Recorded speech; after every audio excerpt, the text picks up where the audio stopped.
India is very vibrant, and in that aspect, our coast, the West Bengal coast, is also very, very potential in having the vast Ganga Brahmaputra estuary that debouching into the Bay of Bengal at Ganga Sagar, where the width of the channel is more than 18 kilometers, one of the largest estuary of the world.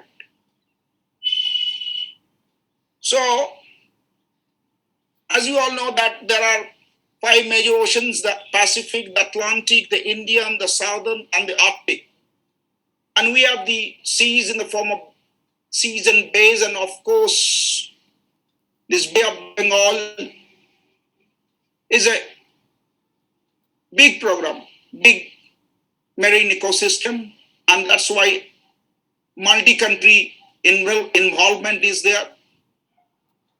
Bay of Bengal program or Bay of Bengal larger ocean ecosystem programs are going on, involving so many countries, having common modalities, commonalities in many aspects of the oceans. We are tied together with Thailand, Bangladesh, Myanmar, Sri Lanka, India, Indonesia, Malaysia, so many, they are with us in this regard. Now, this is important. While going to any oceanic study, we must have to have an idea of an ocean. And here you see, we have divided it into 2 major parts. You can notice it's just like a porcelainous basin. The mouth is choked with some cloth or some stopper, and you have put water in it. So this part is the oceanic part, this part is the porcelainous basin part, over which this is the water part. Here also in the ocean we have this. This you see, this water part is called the pelagic part, pelagic region, that's water. And this is the substratum oriented part, that is the benthic part. If you even consider a case of a pond ecosystem, if you dry off the pond, you will get the shore up to the bottom. That substratum is the benthic part. And above that, the water substratum is the pelagic part. And interestingly, average depth of the ocean is around 6 kilometers. The highest being the Mariana Trench, around more than 11 kilometers, 11.5 kilometers. So this pelagic region can be divided into several subparts. The upper 200 meter forms the epipelagic region. Then we have around 1,000 meter, we have the mesopelagic region. Up to 400 meter, 4,000 meter, the bathypelagic region, and beyond that, up to 6,000 meter, the abyssopelagic region, and anything beyond the abyssal is the hadal zone, that is hadopelagic region. So these are the water part. And this pelagic part is again divided into the open ocean part, that is oceanic region, where there is the depth is very high, and a near shore area where the depth is limited. You can follow my cursor, that's the neritic part, neritic region. So we have the pelagic water substrate part is divided into a neritic part and an oceanic part. However, as you all know, in any ecosystem, the solar energy plays a very important role, sunlight, for the primary production. Here is no exception in marine system. And the first 80 meter is the actually sunlight can penetrate, that is the photic zone, euphotic zone. Then from 80 to 200 meter, we have a twilight condition where photosynthesis is not much possible. Twilight zone or the dysphotic zone. And beyond 200 meter is all absolutely dark. That is this aphotic zone. So you can easily imagine that in the aphotic zone, no photosynthetic activity can be taken place. And obviously there is a shortage of food in that sense. And there are adaptations in deep sea animals in different ways. And another thing, that vast majority of layer of water, you can easily understand that per 10-meter water depth, we have 1 mm of mercury pressure increases. So what is the pressure at the greatest depth, and how those organisms can tackle that pressure? So that is a basic division we must have to understand. So, and this part is the benthic part, where you see specific organisms either crawling over or remain attached with the substratum or burrowing inside the substratum. Those are the benthos. If you go to the beach part, all of you have noticed that the wave comes and breaks. And as it touches the substratum, it breaks. Finally, it gives rise to the Schwarz zone. And where the Schwarz ends, we have the bomb part. And beyond the bomb, the dune started. And on Bokkali also, we have noticed that dune. And in Bokkali, we have also noticed a specific speed bar, longshore bar, where because of some extreme weather climate, sands were dumped into that part, forming a speed bar in between the offshore and the nearshore area. So the inner part where we have been to the field on the shore walk was actually a low energy zone. As a result, we have seen silts and fine sands there, in contrast to high energy zone where we always notice ill-shotted texture of sediments.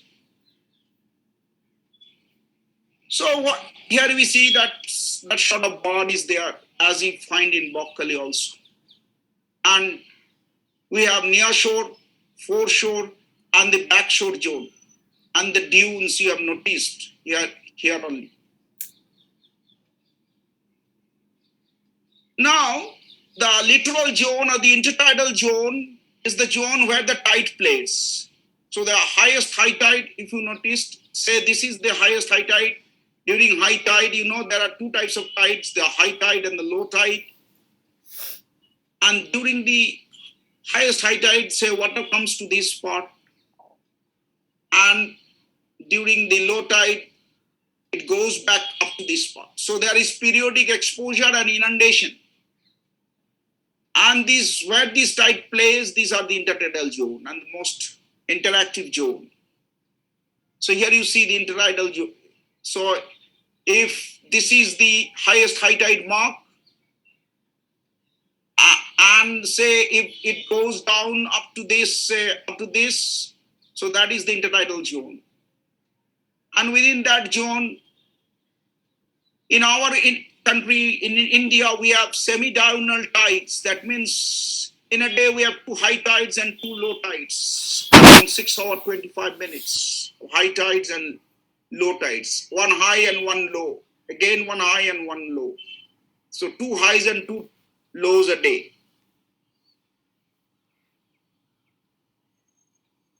And within that, you can notice that there is a supralittoral zone where spraying of water goes. Then we have a mid-littoral zone.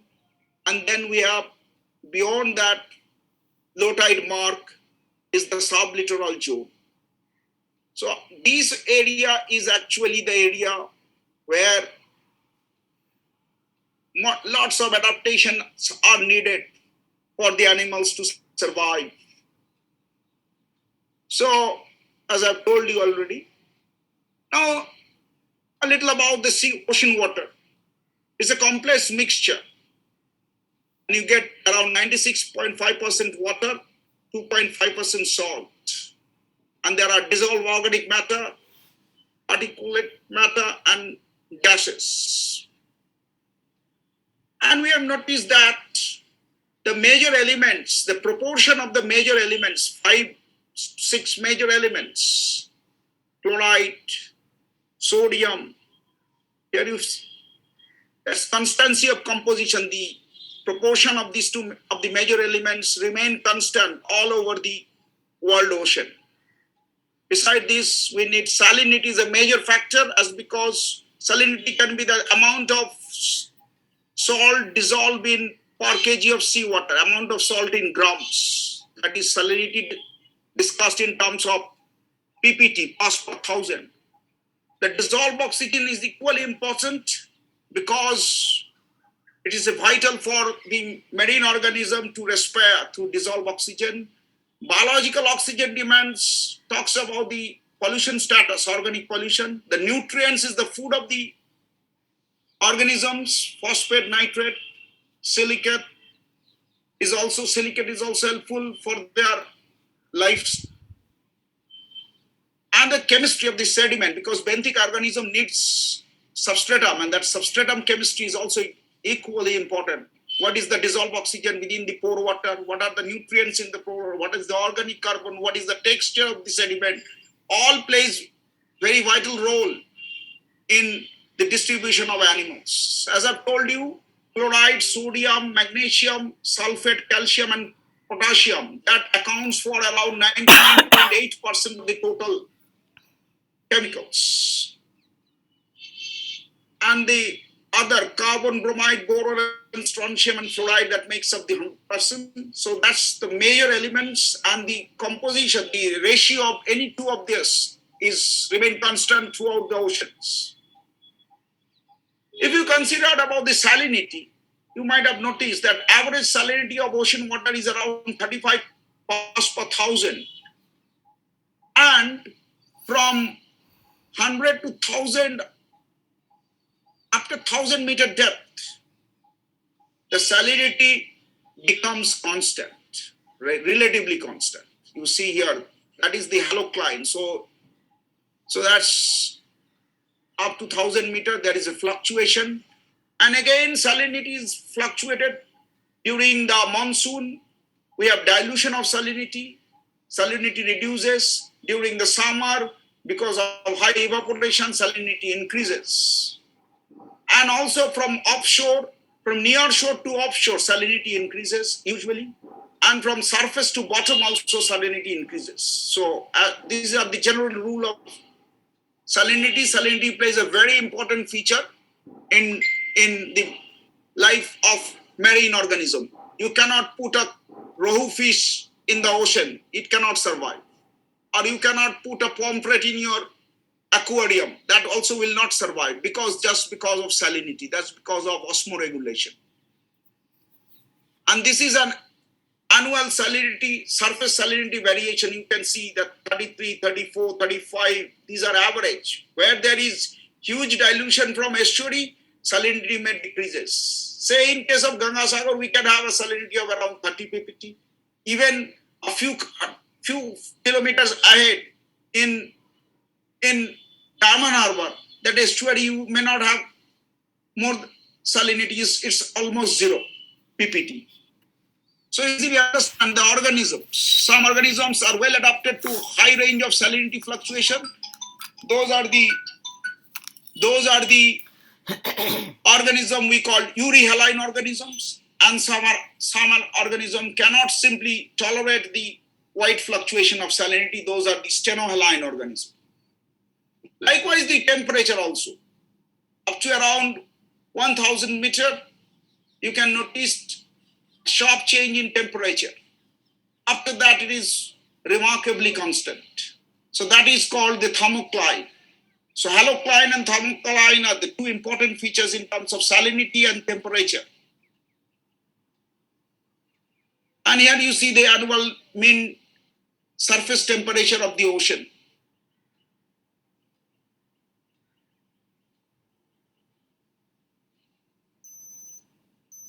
Waves, tides, and currents, as I've told you, waves, tides, and currents plays a vital role.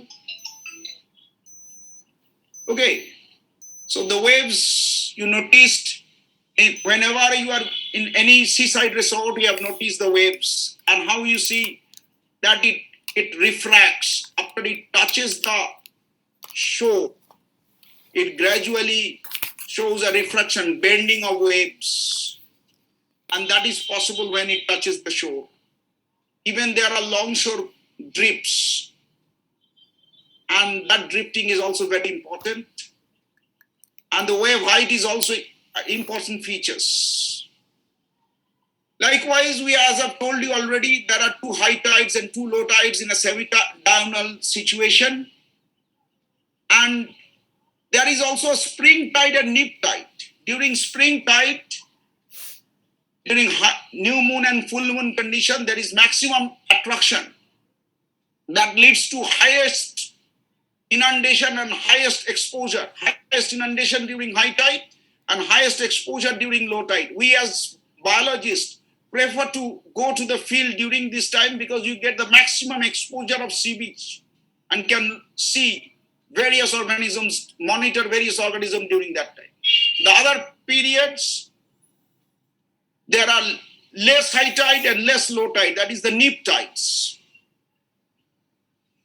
The currents also plays a very important role, and there are surface current and deep current, and these surface currents are also plays a very important features in determining the atmosphere, weather of the globe. So I'm not going in detail. There's a pictorial account of this surface current in and around the globe. Upwelling and downwelling are another 2 important features. The down water are cool water and they are nutrient rich water, and they comes out up as upwelling and recharge the surface water with nutrients. And these upwelling zones are zoned for fisheries. You might have heard of Peru-Chile region. There's the upwelling is very prominent, and those are the zone for fisheries. Likewise, downwelling is when the surface water converges and goes down. That is the downwelling part. Here I am showing you some monitoring instruments. This is what we call it as Niskin water sampler. If you want to collect water from a particular depth, say there is 6 kilometers on an average, say you want to collect it from 50-meter depth, you have to put this water bottle into there. And after reaching that particular depth, you send a messenger here. That messenger will trigger the closure of this, and the water will trap there. That water, particular say 50-meter depth water, and when you bring it up, you get that particular parcel of water. So water sampler is this Niskin water sampler.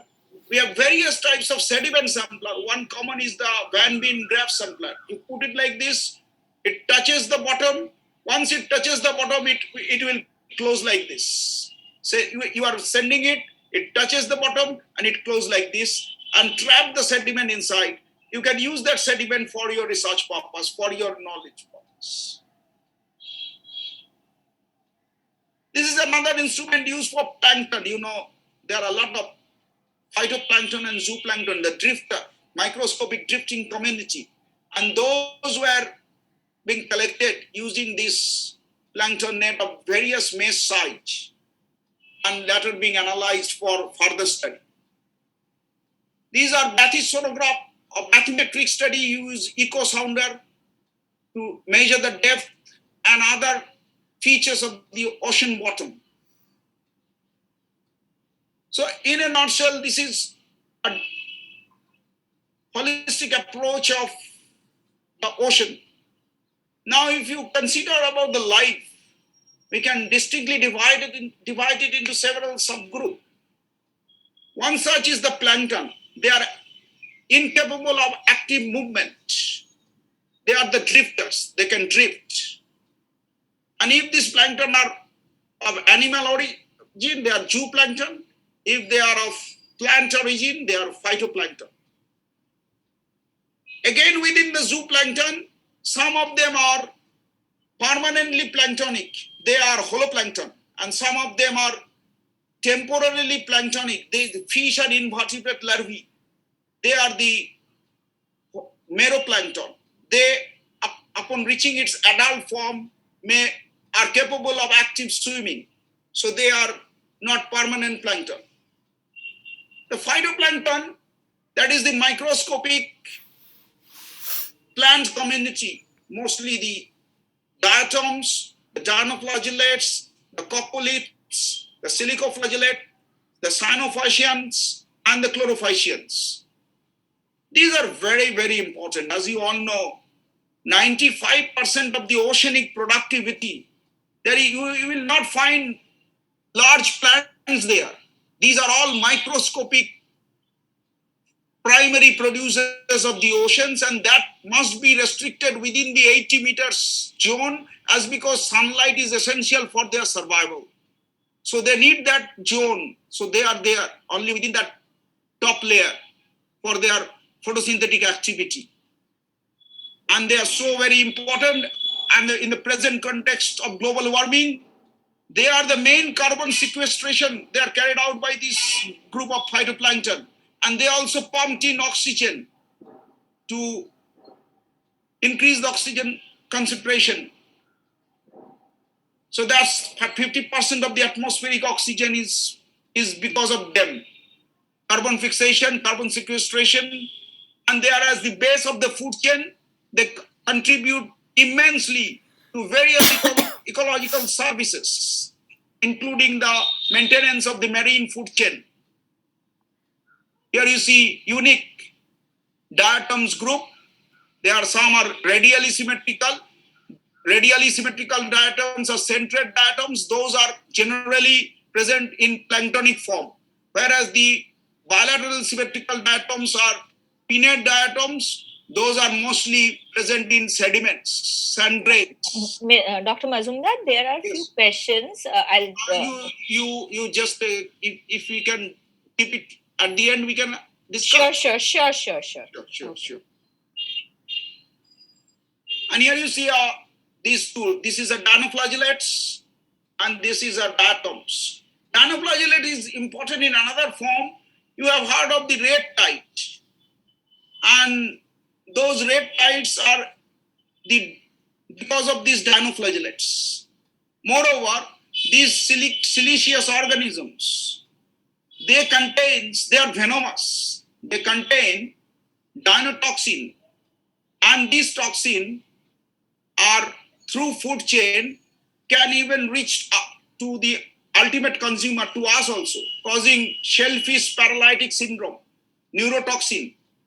So where there is a dinoflagellate bloom, we call harmful algal bloom. The west coast of India noticed such bloom because of eutrophication, over nutrient condition, this dinoflagellate bloom, and that's not a oceanic environment. And dinotoxin is not good. It's even venomous. It's even lethal.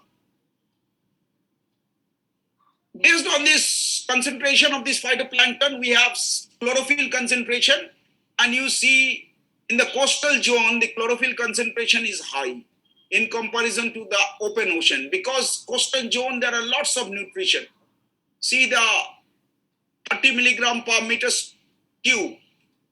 That is, within this, the coasts of India, we have greater. This is a common scenario in all over the world.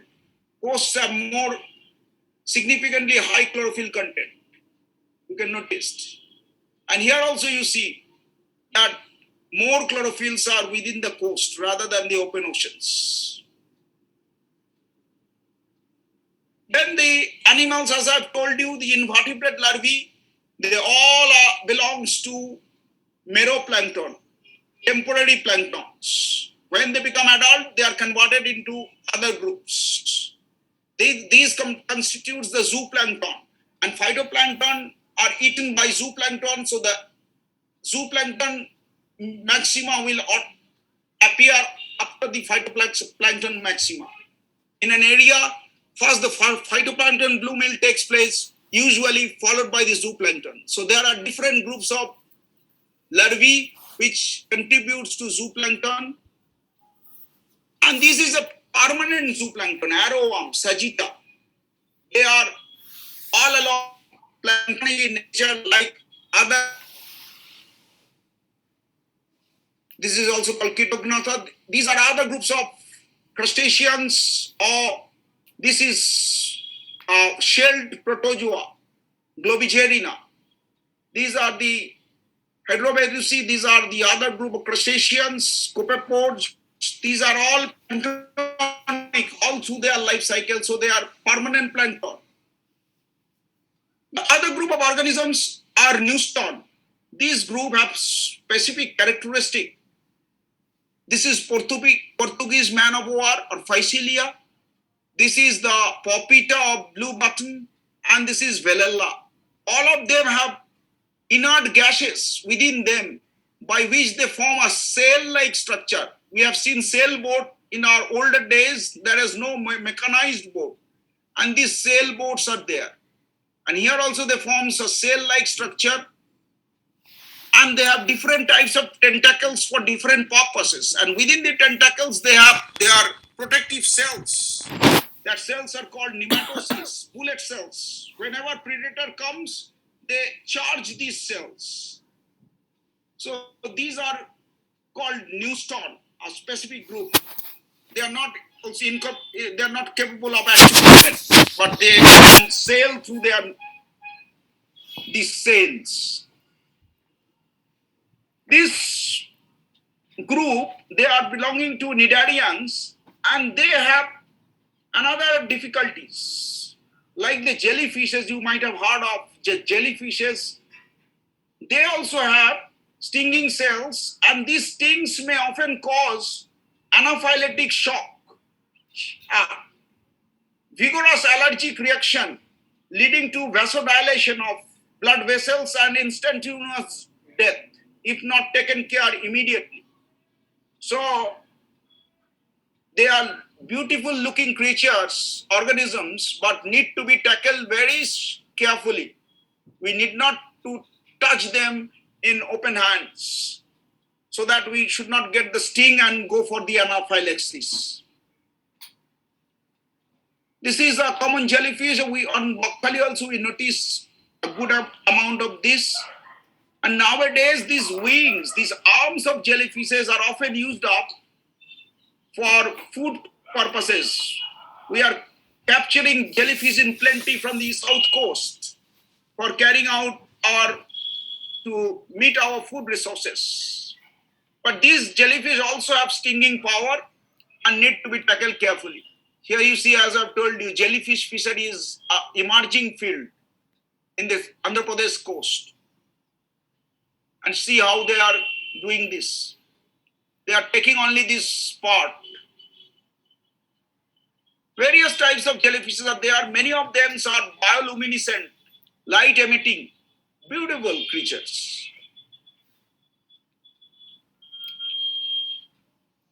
Here you see a group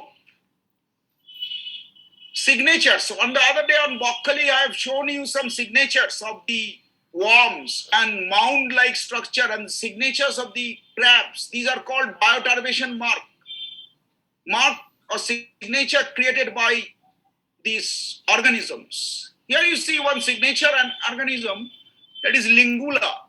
This is a group of minor phyla. These organisms lives at least 2 feet beyond this mud. But these type of signatures, to an expert marine biologist, they can easily understand what is this. And this is taken from a Talshari, West Bengal, Odisha border. And this organism is located at around 2 feet beyond this sediment. They are burrowing organism, benthic organism. So this jellyfish, as I've told you, jellyfish fishery is going on in full form, but jellyfish swarming, abnormal jellyfish, excessive jellyfish often comes to the ocean. You have heard in newspaper, even in Diga sometimes it comes. that signifies that there are blooming of jellyfish, and that disturb the ecosystem as a whole, the food chain and the ecosystem as a whole. And these are the areas of prominent jellyfish swarming in India. I've told about nectons already, newstons.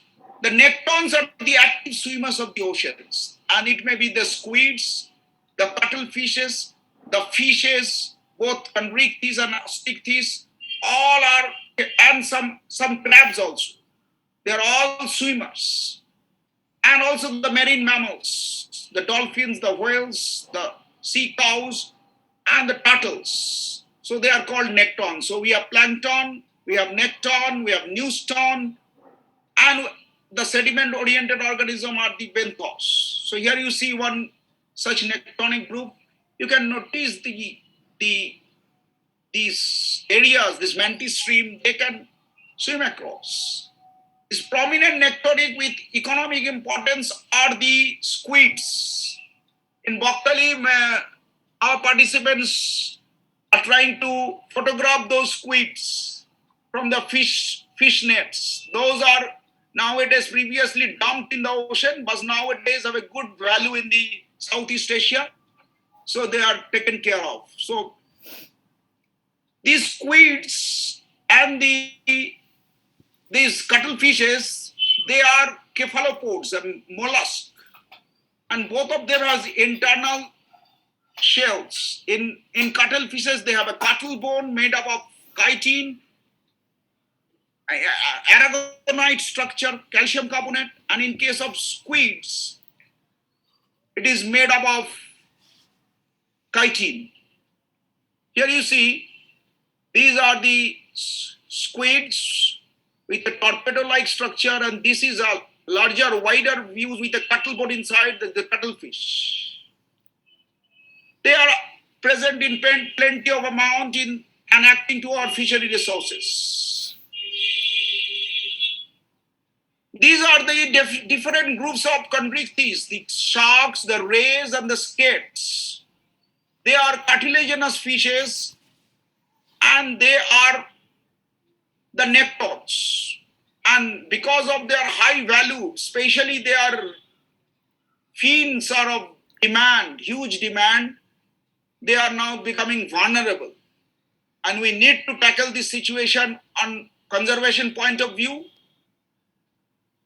We need to take some certain drastic action. Otherwise, these groups will be there. You can see different groups of these conrictis, the gator ray, the stingray, there are others, electric ray, and different groups of shark, the hammer-headed shark, other sharks, all this, the manta rays. These are all, in Maldives only, 10 years back, they have banned this shark fishing. The electric ray is one such group which have electric organ, and they can give shock to a localized area. These are the leopard stingray. You might have heard, here you see the sting.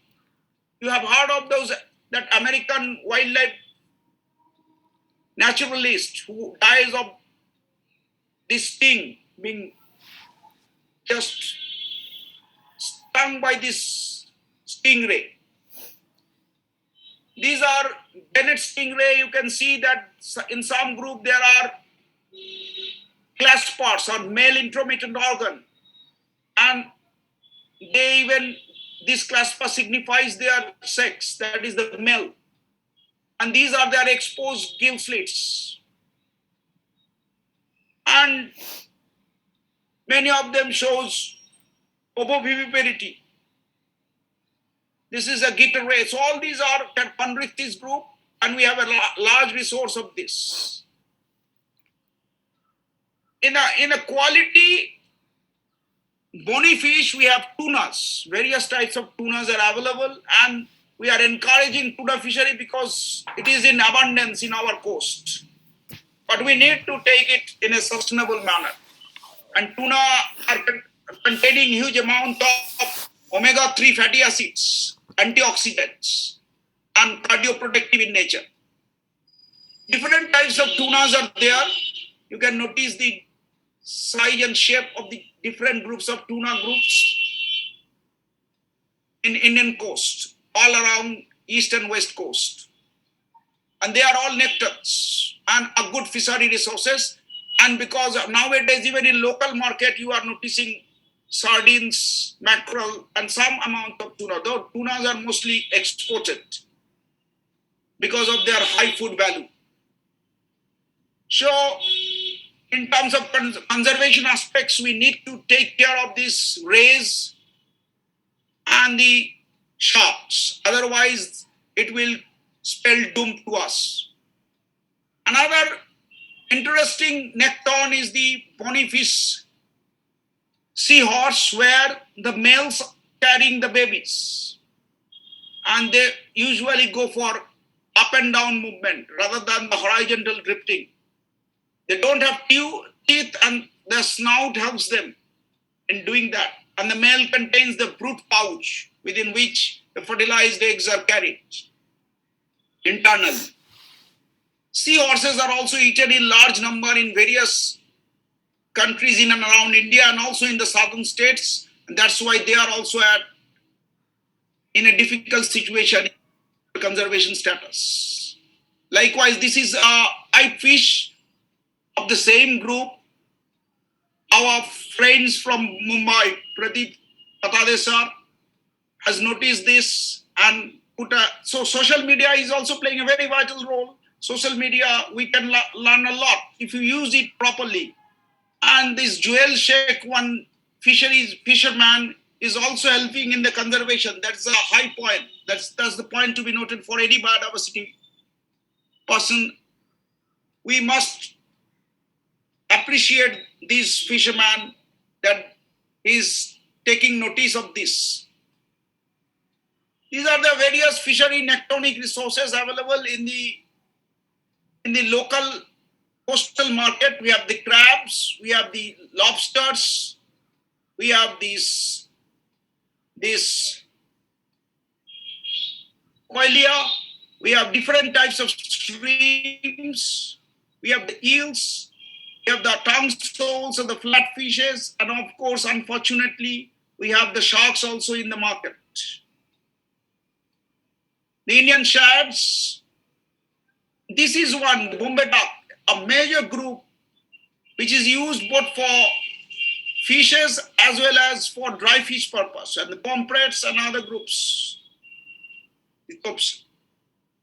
This is another interesting creatures, mainly in the mud flats, in the mangroves. We have noticed these gobids group of fishes, Goliophthalmus and Periophthalmus, and they also are high in omega-3 fatty acid and icosapentaenoic acid and docosahexaenoic acids.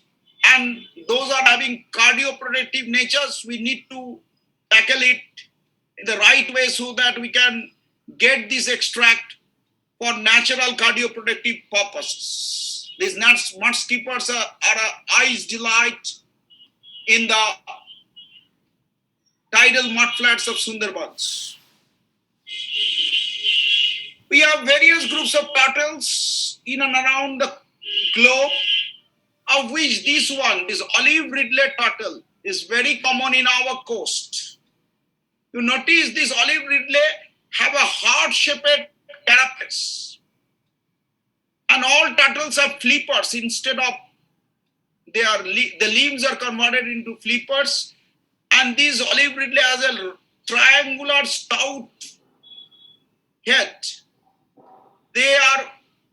For their breeding purpose, for egg laying purpose, they are a regular visitor in the coast, though they remain in the offshore areas, but not very much away. Within 50 to 60 kilometers within the offshore, they remain 15 to 50 kilometers offshore.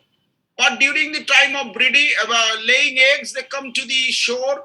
And in Indian east coast, right from Orissa and West Bengal, in Rushikulla river mouth in Odisha, there is a good aggregation of this, periodic aggregation. Each year they come in numbers. After laying eggs, they go back. And the eggs, after hatching, get back to the ocean, at least 10% of them manage to go back to the ocean. Here is an olive ridley turtle, and you see the newly hatched hatchlings of olive ridley in the Rushikulla river mouth. Various types of marine mammals are available in India, of which whales, sea cows, and dolphins are prominent. Some of them are herbivorous and some of them are carnivorous in nature. The dolphin, the Irrawaddy dolphin is very famous. It originates from Myanmar, the Irrawaddy river, that have migrated to our Bay of Bengal and are a regular visitor in all our coast, including the Chilka River, a Chilka Lagoon, where you see the one specific feature of them is they can spit water. And as you all know, dolphins, marine mammals are lung breather. They have to come up out of the water, and that's why you can see them. But often we forget about their safety. We go close to the sea, close to them, and often indiscriminate tourism have causes death of them from the attack from the propellers of the boats. So as a tourist also, we must be very careful about all these things. We should not behave in an irrational manner. Otherwise, in near future, we'll not be able to see this group. Irrawaddy dolphin is very prominent in our east coast, mostly in the Chilka mouth, even in Sundarbans. This dugong, though I prefer to keep this because of its conservative value. These dugongs are present in areas of sea grasses, which is also having ecological services. Mainly in Gulf of Mannar, we have these marine mammals, dugong, as another interesting creatures, but because of pollution and other purposes, climate change, the sea grasses are gradually dwindling, and as a result, the habitat of dugong is also at risk, and dugong itself is at risk. They are also mammals and lung breather, so need to come up. Now we talk. So that was those are the various group of nektrons we have talked about. That means those who are actively capable of swimming. Now we have the benthic organism or the benthos. Some of them can just remain above the substratum or crawl over the substratum. The gastropods, the mollusks, one group of mollusks, the snail-like mollusks, and those are called epifauna. On the other hand, those who can penetrate deep inside, those are the infauna, inbenthos or epibenthos. On the other day in Bokkali, you might have noticed plenty of grazing gastropods. Those are the epifauna. And you have noticed the burrows of the crabs. Those are the infauna. Beside that, the barnacles present in the jetties are also the epifauna. Here you see a very interesting group of organisms. You know, these are a group of arthropods. They are the acorn barnacles. Mainly we have balanus. They have hard shells, 6. These are called scutes. Within the hard shell, they have doors. These you see the doors. Within these doors, they have finger-like projection. These are called cirri. And during high tide, they open up these doors, and with the help of those finger-like projections, they collect their food from the water body. So they are the suspension feeders, collect food from the suspended particles of the water. But they are biofoulers. They often get attached with jetties. They often get attached with the boats for boatmen. These are a menace. Also, some of them prefer to remain mobile rather than stationary, and they get accidentally attached with the whale's body or the body of the gastropods, so that get ample amount of mobile food resources. In these also you can get, whoever have gone to any seaside resort with jetties might have noticed this. And there are association of these groups. Here you see, this is very prominent. These doors are very prominent. These are the outer shells, these are the doors. And they are remain with group of other groups of mollusks, that is the oysters. That is oysters. Oysters and barnacles remain side by side. Here you see, these are oysters. They are bivalves.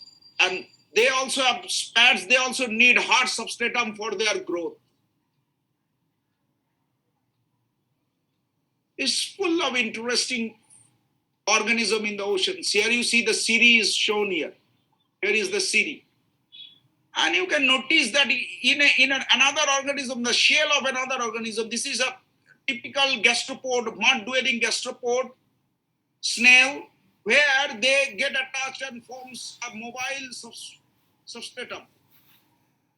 A smaller than that, Cerithidia group of organisms, another snail, there also they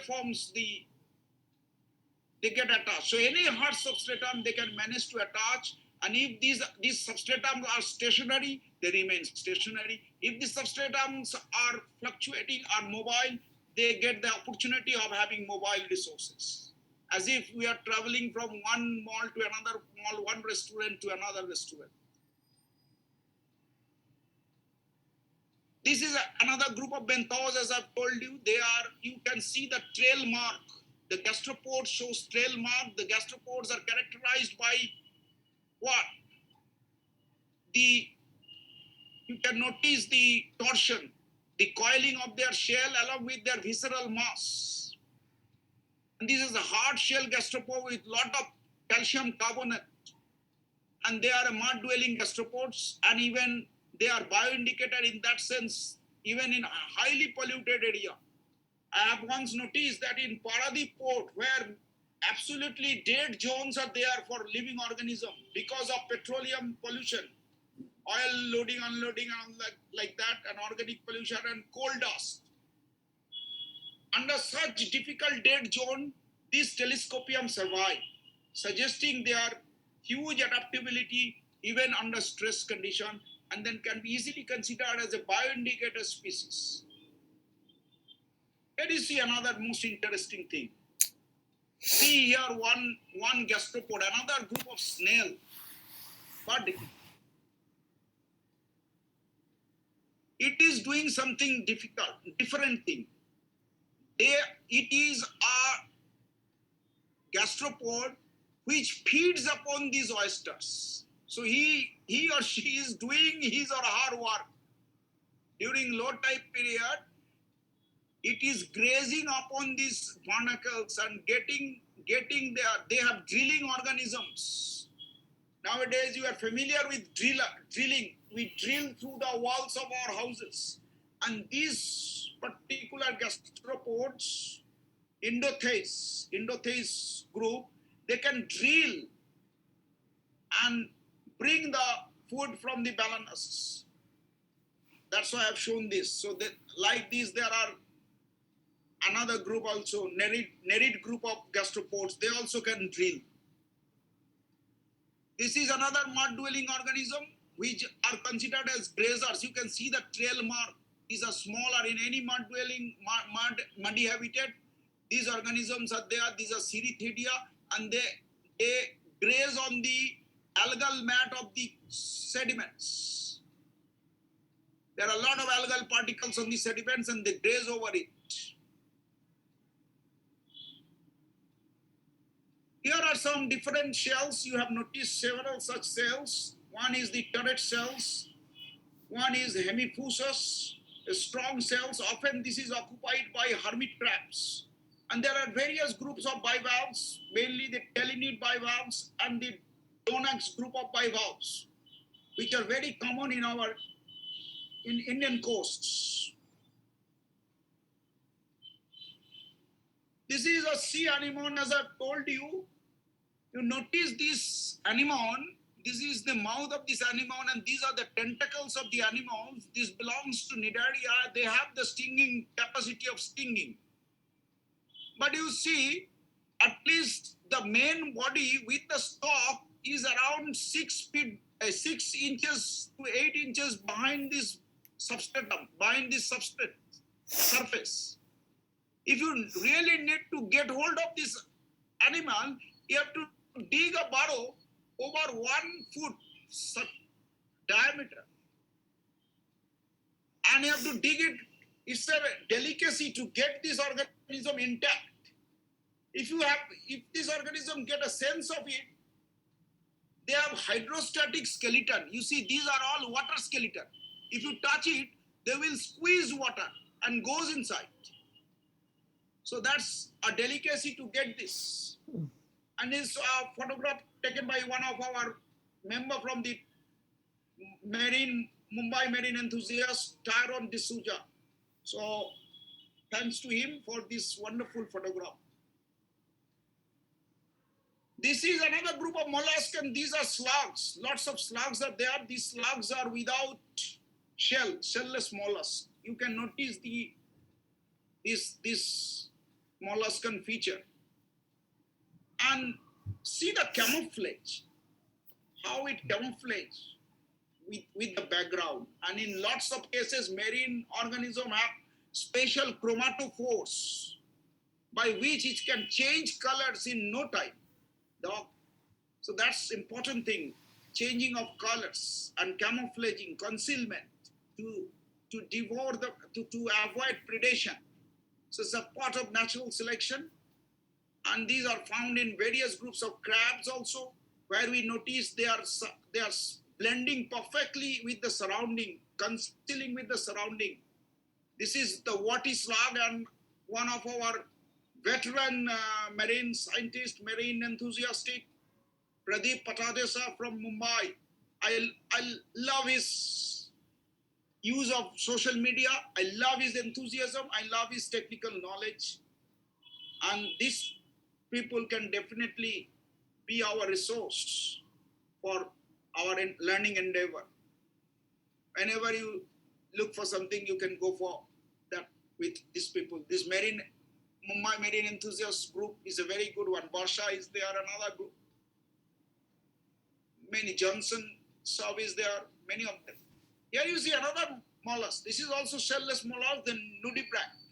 These are also present in large group, in various species of nudibranchs are available in the Mumbai coast.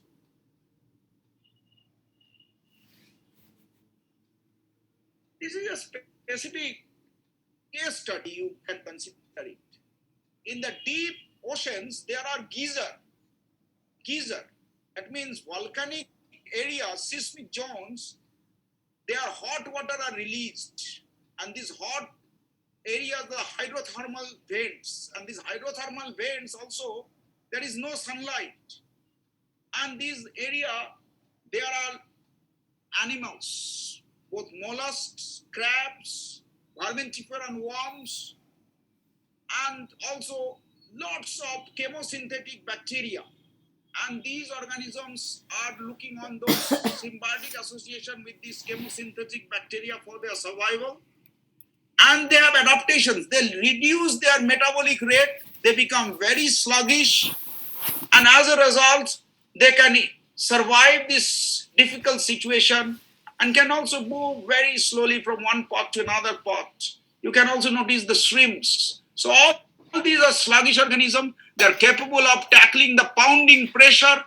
They are also having very low food because with the depth, the food resources are very limited. The photosynthetic activity is not at all there. So this hydrothermal vents community is a special community like the cold seep community where cold water comes out. There also you will find lots of bacteria which are chemosynthetic in nature, and these chemosynthetic bacteria are used as food or symbiotically utilized, both of them, for the benefit purpose. Here is another interesting feature. Many of you might have noticed that this is a hermit crab, a crab without a shell. And they use dead shell of mollusks, gastropods, as their shell. And as the organism increases in size, they have to leave this particular shell and go for a second shell, a bigger shell. So as if from one house you have to shift it to another house, depending upon your necessity. So that's very important. And this shell is also important. This suggests some rocky substratum is nearby. Nereids group. They also have drilling power. They are also a very vigorous carnivorous gastropods. These are various groups of crabs. One such crabs is the mangrove brapsid crabs, mud-dwelling crabs. But edible crabs are mostly, we get these Portura sanguinensis. These are the tri-spot crabs. They are of great economic importance and export value. We have this porcelain crab. This is also taken from Mumbai. This rocky shore have lots of porcelain crabs. You can notice the equal, these fillet legs are equal. We'll show you some crabs where there are unequal legs. Here, this is a fiddler crab in mangrove, typical. So substratum is very vital. The habitat, the ambience is very important. How will you adapt to a particular habitat is most important. That's why it's my request that whenever you go to a field, any natural field trip, don't forget the habitat. Don't go for super or hyper specialization. First, feel the pulse of the habitat, and then only go for your own specific field, your own special field. Here you see, I'm talking about the uka, the fiddler crabs. You see, these our shore work friends on that day have seen these three types of these crabs in the Henry's Island. These are all fiddler crabs, and you see these are all males, and in all the males are having a larger claw, uneven claw. One claw is larger in comparison to the female, where the two claws are equal. And to make this larger claw, much of these metabolic resources has to be channelized for making this claw building process. In that way, it is in disadvantageous condition. Unlike the female, which have need not have to channelize this. These claws are made for signaling, sexual signaling, courtship behavior purpose, for sexual signaling, and also to combat other male. So these has defense value as well as courtship value. But at the same time, they have to use a lot of metabolic energy for this purpose, for building such uneven claws. Here are these two are the very exportable commodities from our coast, having high food value. This is the Portunus pelagicus, and this is Charybdis, different group of species. And this one is a swimming crab. This is Machuta lunaris, that is flower moon crab. On the other day, our friends in the Bakkali has noticed this crab. You see all the legs of this crab is swimming appendage. They don't crawl, they swim only. So pelagic crab. And only in the shore you will get it when they are strayed in the shore. They come with the high tide, fail to manage to go back with the water, and they get stranded in the shore. And we see a lot of stranded Matuta lunaris on the other day. And this one is the ghost crab Ocypodi. And these are big holes you have noticed in all the areas. These big holes are and the big pellets, these mud balls, when these are of this ghost crab. And this ghost crab, during low tide, when there is no water, they come up, especially in the night time, and they feed upon the algae of this mud, and they made mud balls and eject this. So if you get these mud balls and you get large holes, it suggests that there are ghost crabs. And because of huge anthropogenic pressure in the coast, these are gradually diminishing. Previously, the older peoples might have noticed lots of crabs in the Digha, Old Digha, Sankarpur, Kalsari, Mandarmani. Nowadays, because of these are areas where now the vehicles are flying, and these vehicles are doing huge damage to these crabs. these crabs are having great ecological values because they can churn the substratum, bring out sediments from lower part to upper part. They can borrow, oxygenate the substratum. So there are a lot of ecological service they are provided, but they are very much in a vulnerable situation because of our indiscriminate anthropogenic pressure. This is another crab. This is horseshoe crab. It's a living fossils restricted by few species only. In our coast, we have Tachypleus gigas and Carcinocorpus rotundicoda. You can notice this rotundicoda, and they are butchered for myths and misconception that these kelson can be used up for relieving of pain. Lot of crabs were previously found, but nowadays it is restricted because of some pressure from the forest department. But this crab has great value in terms of drug testing. The pharma company have taken this because their blood contains, these are the limulus is the group they present in America. In India, we don't get limulus, we get only these two, Carcinocorpus Scopius rotundicoda and Tachypleus gigas. And we get another group in the Indonesian area, Southeast Asia, the Tridentatus, Tachypleus tridentatus. Why it is important? The pharma company extract their blood. Okay, amoebocyte, lysate, cal and cal, Carcinoscopius amoebocyte lysate or Tachypleus amoebocyte lysate, and these lysates or these blood components are used up for drug toxicity test, endotoxin. If the drugs are contaminated before coming into the market, this endotoxin test will shows coagulation. And for this endotoxin testing purpose, this cal and cal are used in plenty of amounts, so they have great values. Though they are not being sacrificed, these blood are extracted from them and they are released into the nature.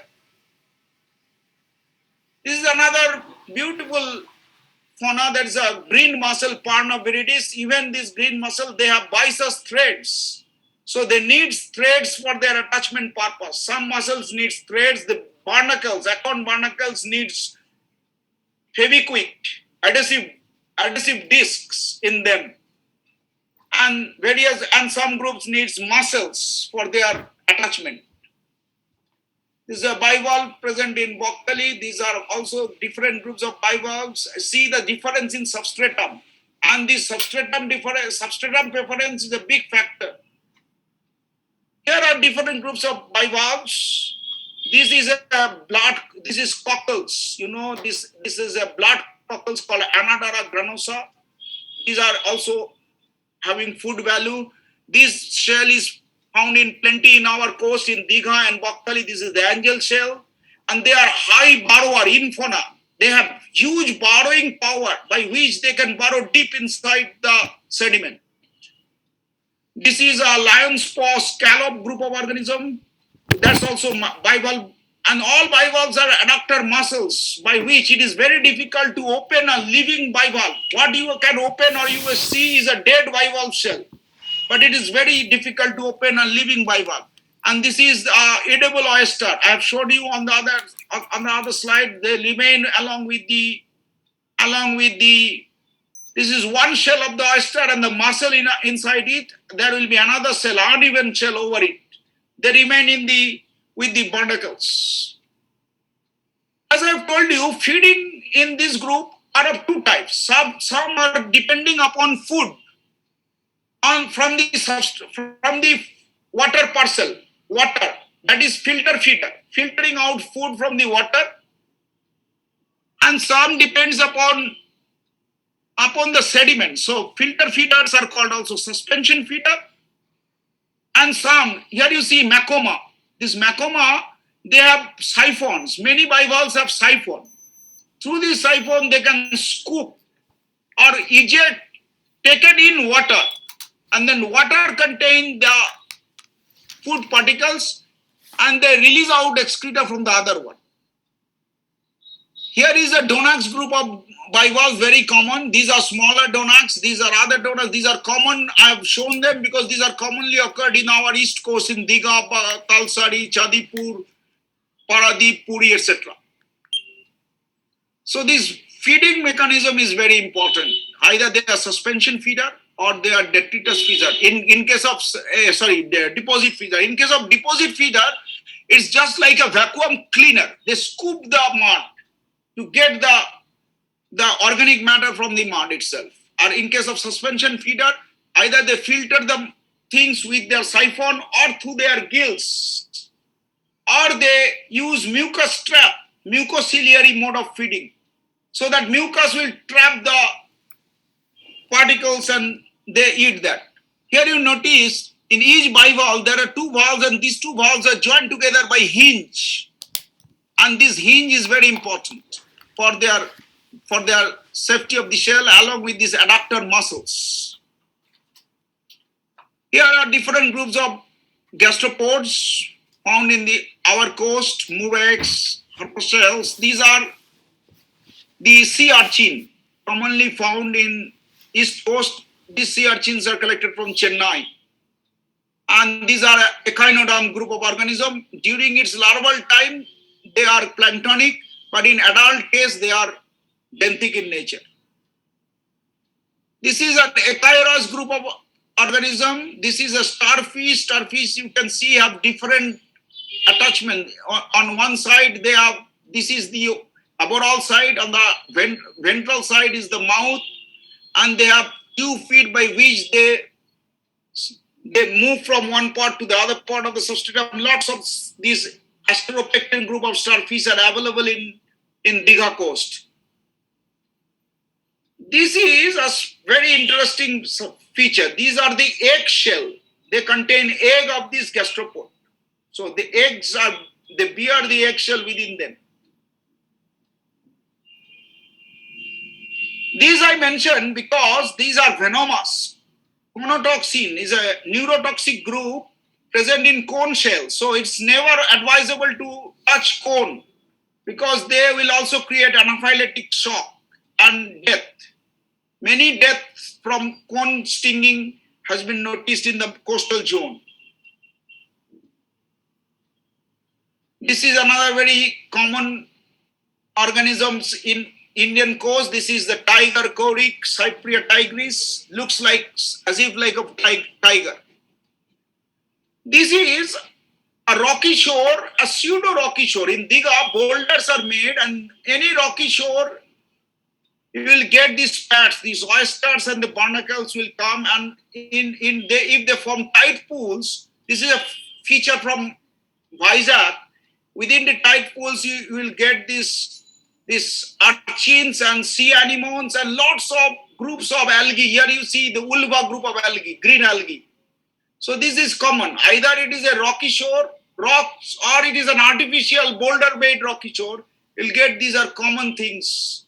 And to venture to this area, you need to be careful and use gloves and special boots, water boots, so that you can not be stung by those things. You can notice these boulders are full of oysters, those oysters, Sacospia. This is you see both the side, the oral side and the aboral sides, and these are the ambulacral groups.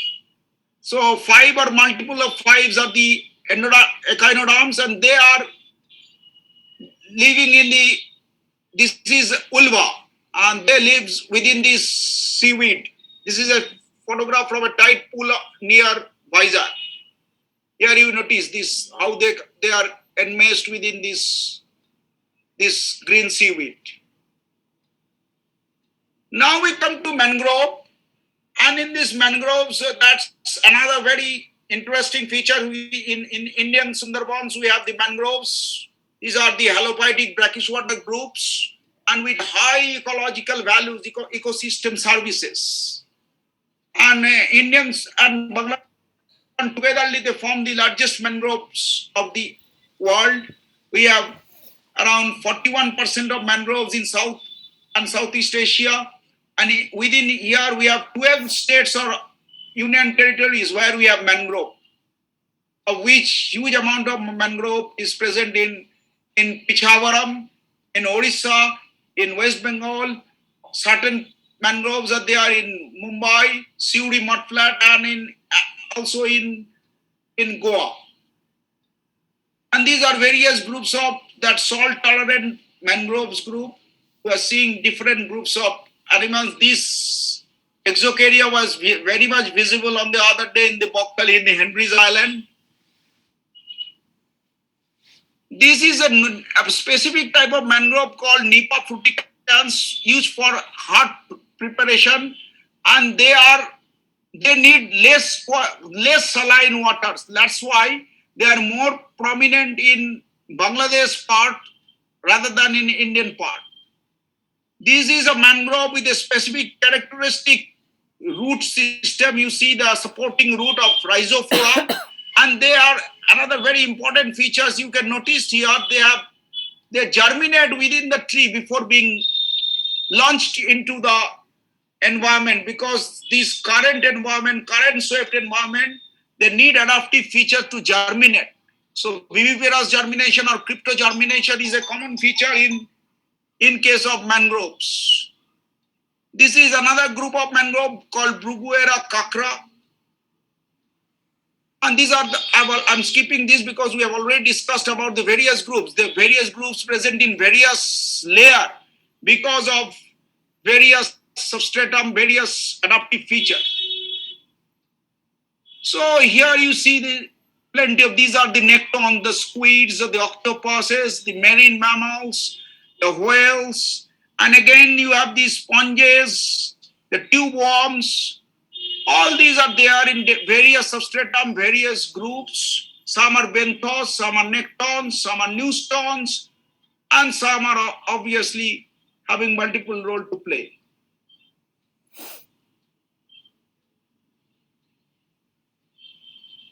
This is our famous Sundari tree. Sundari was not there in Henry's. Sundari has a specific type of respiratory root. Here you see peg-like respiratory root. And they have buttresses, root buttresses. That characterizes Sundari. Their leaves are smaller in size and not very attractive, but their root system is very attractive. And perhaps the name Sundarban comes from this Sundari. Once you reach the zone beyond the low tide, which is permanently inundated, never exposed, you have plenty of organisms, including the corals. And this is estuarine zones, as I've told you. See, here is this encrusting bivalves and that's Casostia. This is another important thing to be noted. Here you see these mud marks. So part of the area, this is a Abyssinia group of mangroves, and part of the area get inundated for 6 hours for high tide. During the high tide, they get underwater. That's why this mark. And the above part of the canopy, they are always exposed to sunlight. So this part, they manage to adapt themselves, because when they are inundated with water, they may be less fortunate to have photosynthesis, less sunlight will penetrate. So how do they manage? They manage in this form that they have more photosynthetic cells, tissues within their leaf. These leaves have more photosynthetic tissues, chlorophyll content than the higher leaves. So there are unique adaptations in them. And this Abyssinia, there are 3 groups of Abyssinia, and they have all finger-like, pencil-like root system. Another most important thing is this leaf litter. That's why wherever there is mangroves or seagrass belt, nearer to this marine environment is a full of recharging power, outwelling of mangrove nutrients. These when get decomposed by bacteria or fungi, they releases nutrients.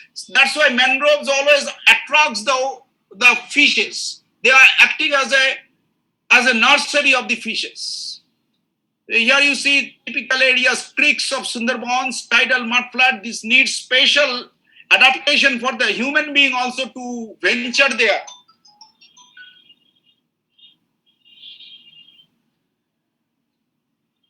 Here you see different types of respiratory roots.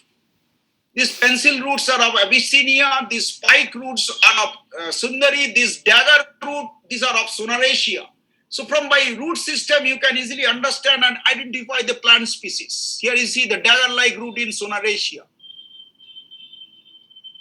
These are other groups of mangroves. There are different groups of Abyssinia, and this is of when the mangroves gets deteriorated in the upper and in a higher elevation, this phoenix group, this hetal jungle, jake amra boli তা পাওয়া যায়. And here you see adaptation.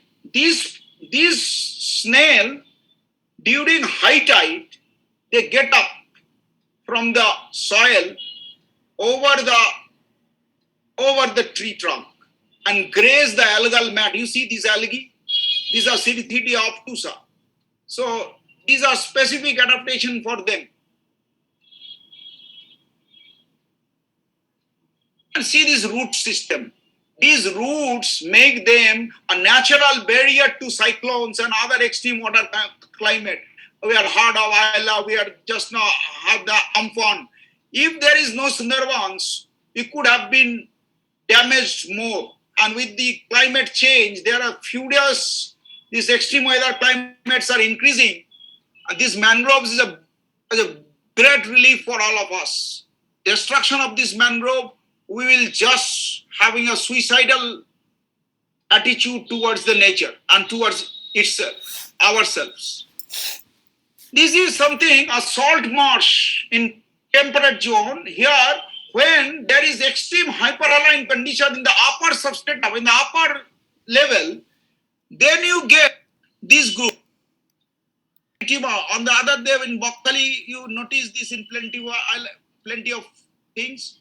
This is another sweater. This is Sesubium.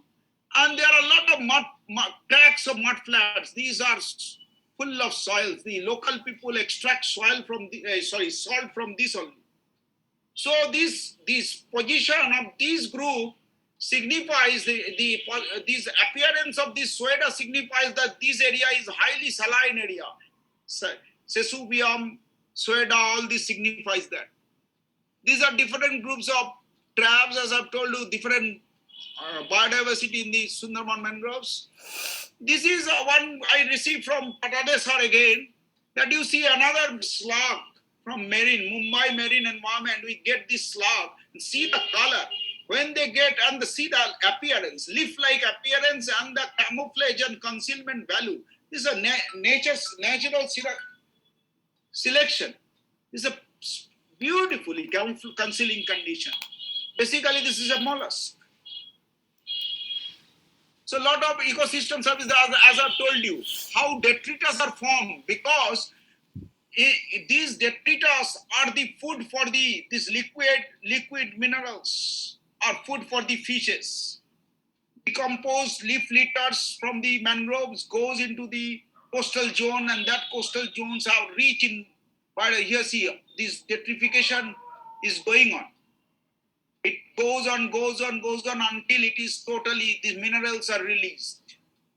So mangroves have a lot of advantage ecosystem service. They supply raw and food materials, medicine materials, coastal protection, erosion control, water purification, maintenance of fisheries as nursery, carbon sequestration, and tourism and recreation. We need, here you see, a field trip in a mangrove is a lovely one. Here you see some of the lucky people along with myself. We are visiting an island within a mangrove zone in Sundarbans. Though majority of the Sundarban islands are tiger infested, we cannot really go penetrate. But in Sagar Island, which is a island inhabited by human being, you can approach and have a feeling of the mangroves itself. So it's also a unique strategic action need to be done to go through that mud flats with lot of mud. And this gentleman, you know, this is I salute this gentleman. This is Jalad Baran Gayan. He is a class 4 pass guy, but he is having huge traditional knowledge. We always learn from him in the field.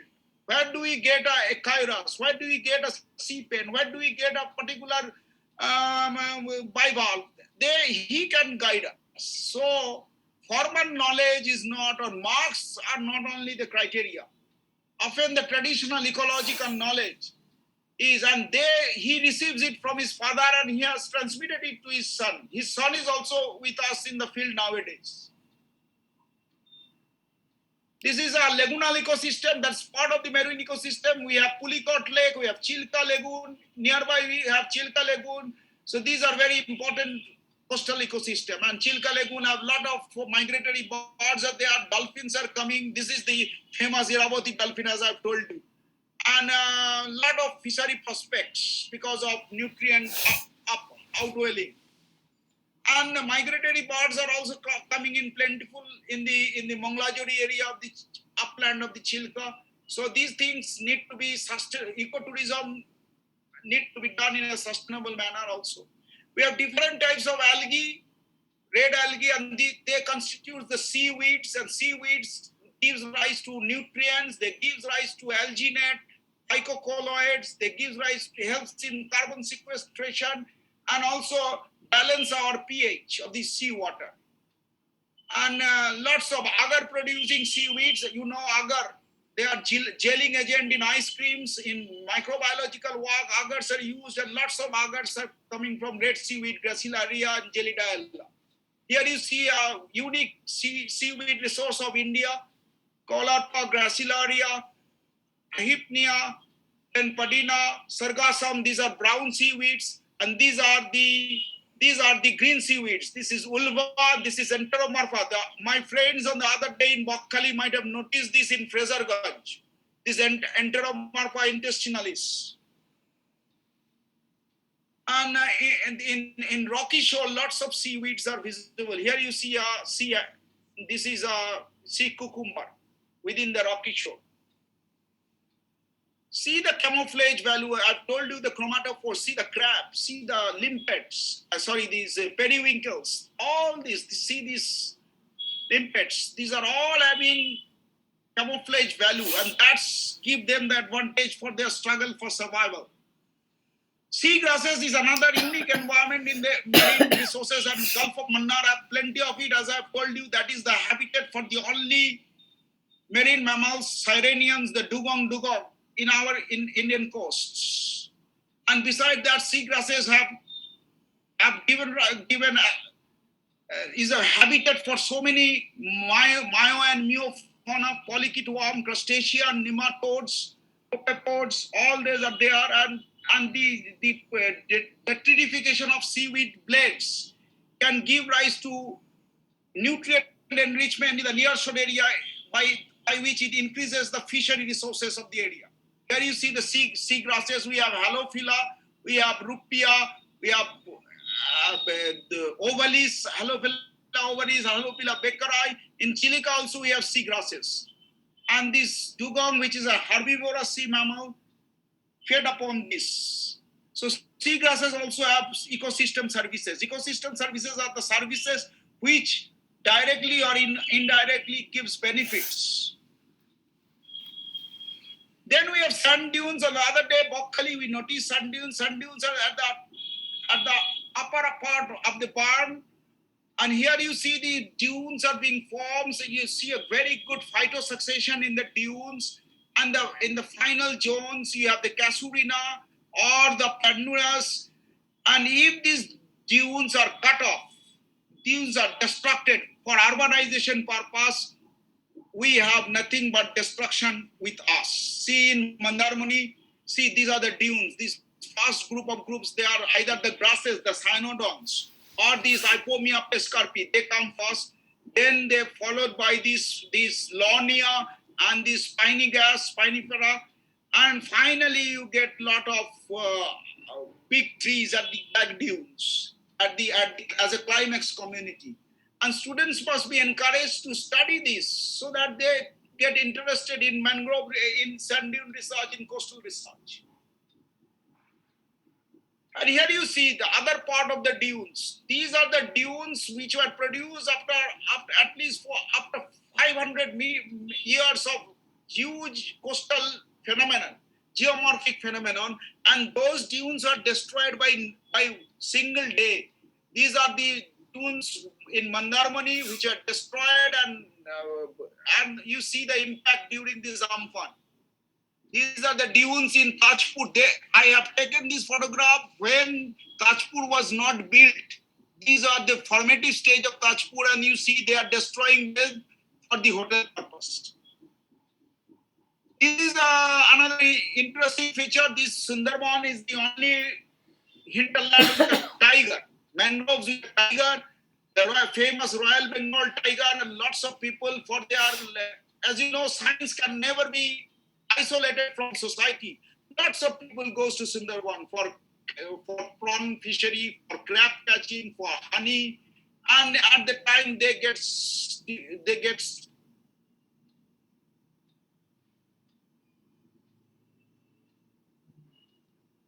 Hello, Subhasachi sir. Hello, sir. We cannot hear you. I think there are some network problem.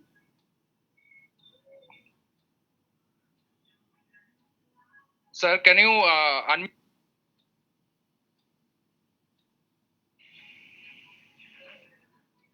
Sir, can you unmute yourself?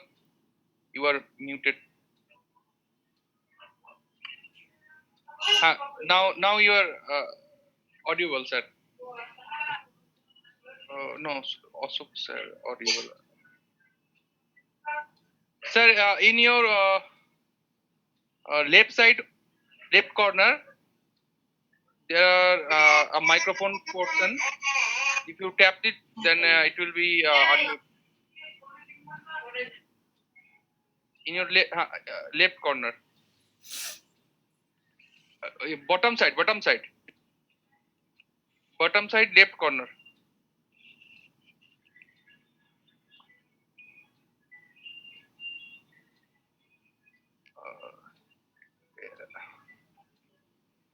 Hello, sir. Cannot get you.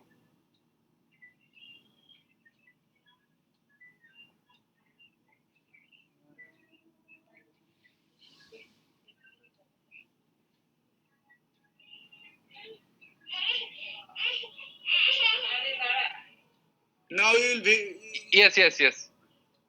But the point is that I have to change the mode. Okay, sir. Just maybe network problem. Now is it visible? Yes, yeah. Now you are visible, but not the slides. Just a minute. How to Okay, sir, no problem. Again, you have to share this screen, I think. Just a minute. Yes. Just hold on.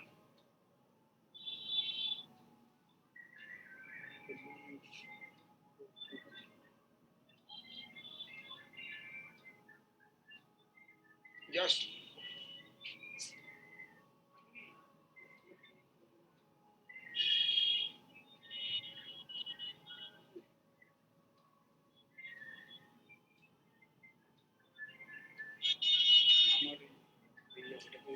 Visible करते slide. Just share the screen again. Then it will be visible. Share the screen. Yes, sir. Now it has started. From from current slide. In top. From current slide.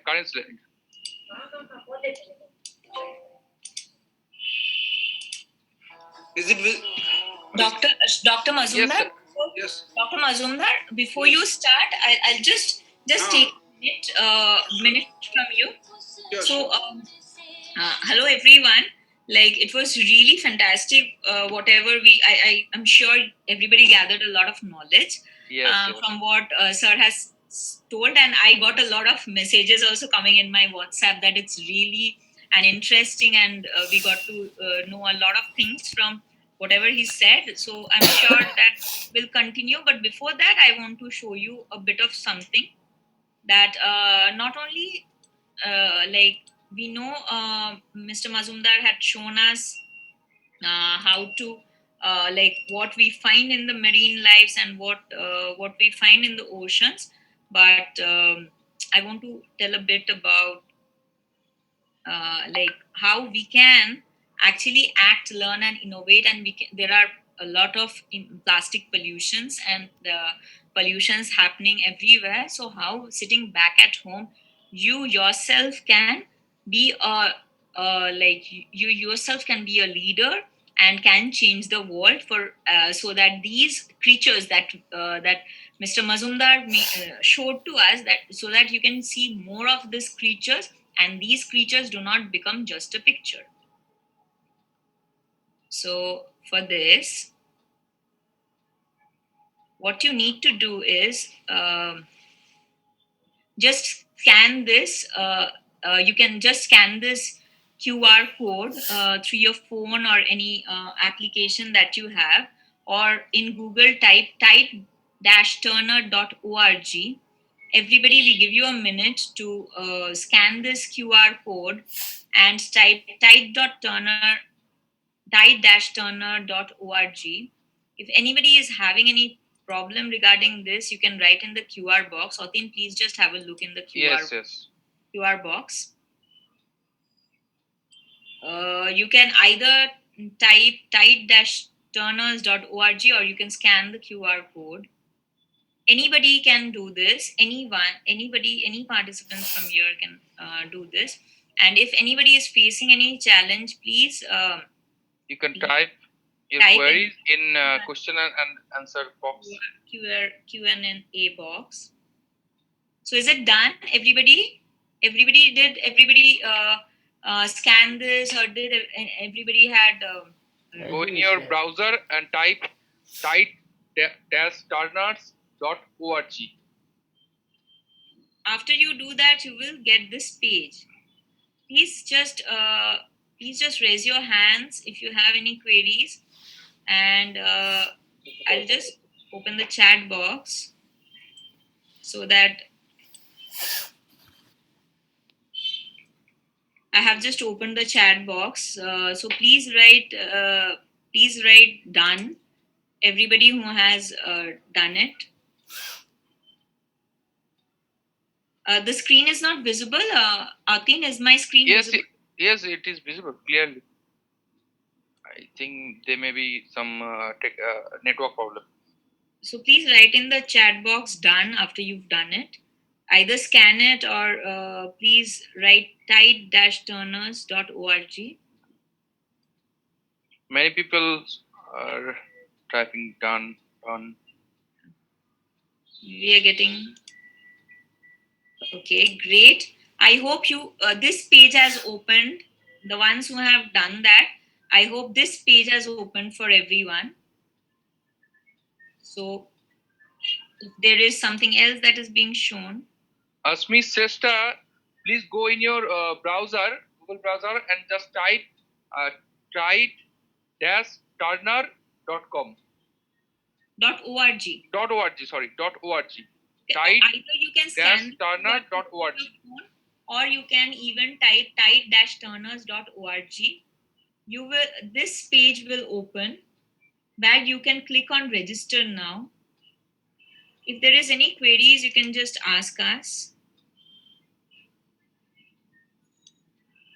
After clicking on register now, you will find this page. After you click on register now, you can write your first name, last name, and select WWF as your partner. You can put your state, you can put your country, and you can select WWF as your partner.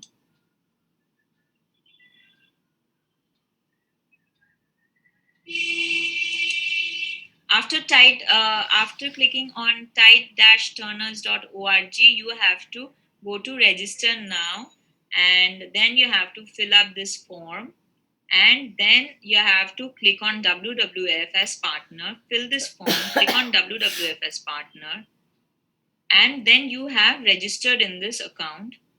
So through this account, then you will put your login ID and your email ID, and through this account, you you will get your own dashboard by putting after you can log in. After the registration is done, you can click on login and you will find your own dashboard, and there are various activities like you can watch. There are movies regarding the plastic pollution in the oceans and other water bodies, and then you will get to know about various animals over there. And you can even put a nice photo of yours in this profile. And there are various activities, and there are 3 levels in it. After completing each level, you will get a badge, and if you complete 3 levels together, then you will be getting a certificate. and and this this is the certificate will be from WWF, CEE, UN, UNEP. So this is a program of UNEP. If anybody is facing any challenge, please just tell us. And there are 3 levels: entry level, which is level one, where there you get a knowledge about the pollution, about the aquatic lifestyle, as Mr. Mazumdar has also told. In the second level, which is known as deeper level, you get to connect with the community, and you get to connect with the community. And in the third level, you get to take efforts to stop the plastic pollution from the rivers and the oceans. So the website is www.tide-turner.org. Go over there, click on register now, fill up the form, click on WWF as partner, or you can even scan this QR code. Click on WWF as associate partner, and then you will get your personalized.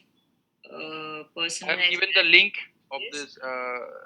And if you site. complete the entire Okay. challenge, but by 31st of March, you will be nominated as a wave maker, and you'll be showcased in various social media platforms. So please do register right away. There's a query from a Russian friend. Russia, Right. yes. I am so sorry. Actually, yes. This is actually for India, actually India, and there are other countries also. So I'll just Nadia. I'll just see if I'll just let Mr. Mazumdar also know if I'll just give you my mail ID, Nadia, personally. You can once mail me if in Russia, also in WWF Russia, there is Tide Turner, then I'll obviously let you know. Just send me a mail regarding your query. And Deepika Daria, please just see Dr. Paul Mukherjee. please just see the link is given above only. I think Yes, can you yes. just reshare the link? Yes, So just yes, sure. I know Dr. Mazumdar has a highly informative, and he was really giving a highly informative presentation. I'm so sorry that I had to break it. It's part of it. Conservation part is also very much within you. Yes, I will actually get back to him. I'm just giving him some rest because he has been continuing for a long time, and obviously he needs to drink some water and just to get some energized. So this is I have actually am end of it. So just you can Yes, scan. Nadia, you can mail Miss Amnesa.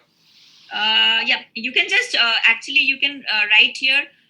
You can just scan this code, click on tide-turners.org, and then you can fill this registration, and click on WWFS associate partners. If anybody has any issues, country problem, I'm so sorry. It's actually for India.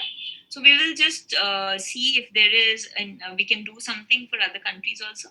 Anyways, we will just get back to Mr. Mazumdar's screen. One thing, Anusha, is the recording button is on? No, the recording is not on. I'm so sorry. No, that should have been, but the last part we recorded. Okay, I'll just record right away. I'll just record from now on. I'm so sorry, I forgot to record it. All right. Okay, I'll just at least the last part will be recorded. And again, over to you, Mr. Mazumdar. I'm sure that everybody is like really waiting for all the information that you're giving. And over to you. Yes, I'm also really enjoying the thing. Thank you, sir. This Over technical to you. what need. I usually prefer Google Classroom, and this is Zoom. Na. Yes, sir. Just help me a little bit. Yes. Just, sir, in bottom part, there are option share screen. Share screen I am given. Yes. Then you will get the box where you can see your PPT. Click there and Yes. then share it. Now, Yes, sir. now I have to go. In current slide. Current slide, huh? Yes, sir. Yes, sir. From current Don't slide. use that. Okay. Thank Yes, you. sir. But it is not coming in that way. Yes, sir. It is showing. Is it visible? Yes, sir. Clearly. Okay. It's clear. Audio and visual.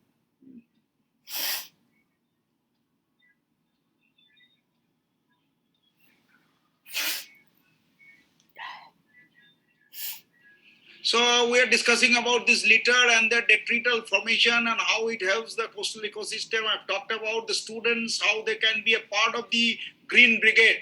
We have to nurture them right from the student side, so that they will be our future leader, they will be our future policy. Yes.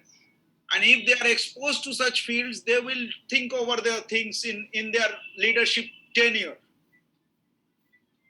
I've talked about the seaweeds. I've talked about marine mammals, and we are discussing about sand dunes. And this tiger census also is a regular feature. In every 2 years we have a tiger census. And if you have a chance, please be a part of this tiger census. You will have a lifetime experience in your hand. I have a chance. It was really great to be a part of the tiger census team. So ecosystem services from these dunes can be of abatement of natural hazards, can be of food, living space, minerals, medicines. Fresh water can be a habitat for biodiversity and can be a recreational purposes for tourism and aesthetic appreciation. So we have these type of things. As a students of biology, we are knowing it, supporting services, cultural services, regulatory services, and provisioning services. So all this comes from all the marine habitats. So there are so many marine habitats, and all these marine habitats can give this in some way or other. So our main role, as what Anisha Madam has rightly told, that we need to conserve this habitat, we need to take care, we have to change ourselves so that we play a very sustainable role in the in the conservation of marine resources. Marine protective areas are also theirs. So these are the various coral reefs, sea grasses, salt marshes, sand beaches, and dunes and mangroves. These are various habitats, each having ecosystem services. So what we need to become a merry friend of these habitats. We need to become enthusiasts. We need to become what the Mumbai group is doing, that they are a group of volunteer. So we need to do this here also, who are passionate, who are committed, and who will do for the benefit of the marine environment. Now we are coming back to another very interesting feature, that is the coral reefs, the forest of the oceans. This around only 1% or 2% of the total marine environment is under coral reef. But these nurture a huge biodiversity. So here you see these corals are basically calcium carbonate deposits from the Cnidarian group of polyps and colonial polyps, and they need zooxanthellae, a chlorophycean algae, for this reef calcium carbonate building purpose. There must be a symbiosis between this zooxanthellae and this coral. And as a result, we are getting this skeleton. But indiscriminate fisheries, dynamite fisheries, coral sand mining, all these has brought, and pollution, climate change, all these are ringing the death bell of this unique ecosystem, because this coral reef ecosystem nurtures so many fisheries, sponges, polychaete worms, other diverse group of organisms. So we need to think over again and again. And we have a very two great, we have Lakshadweep, we have Andaman, we have Gulf of Mannar where the corals are there. And my good friend, C.H. Satyanarayana, he is doing some coral transplantation program. That if to a certain extent he has succeeded. So if it goes on succeeding, that we just like transplantation of hair in our bald head, transplantation of corals can be done. It's a regular phenomenon nowadays in the worldwide basis, where coral skeleton are being taken and they are transplanted. So for in the Gujarat coast, in the Kutch, he is doing this, taking the corals from the Gulf of Mannar and then making transplantation, and it is a success story. So this way we can tackle this situation to a certain extent. So all these are regulating, supporting, cultural and provisioning. All these are given by this coral. Shoreline protections, erosion control, habitat, biodiversity, research, environmental restoration, and fishing. So this is, we need to protect the Lakshadweep and the Andaman archipelago and all other coral habitats, including the Gulf of Mannar, Gulf of Kutch. Even there is a patch of coral in around 60 kilometers offshore of Gopalpur in East Coast, which is almost remain invisible. Here, as I've told you, that any scientific purpose is not suited unless we attach it with the society. And that's why nowadays these social aspects are equally important. And if you go through the coast, both East Coast and West Coast, you will find that each area has specific cultural domain. Each area has specific trawlers, specific type of dresses, specific language. India is a mega diverse country, also in terms of culture, language. So the signatures are different in different coasts. And these fishermen are mostly poor fishermen.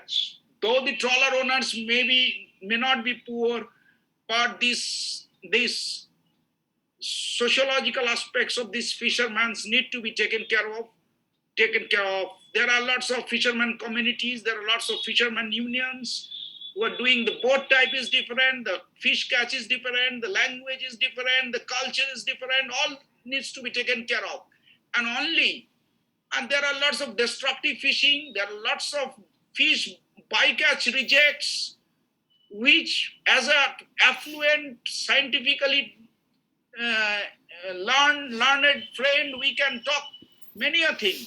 But in terms of economy, if we don't give alternative livelihoods, this type of destructive practices cannot be stopped. So that's one thing to be taken care of. That's why I've shown this slide.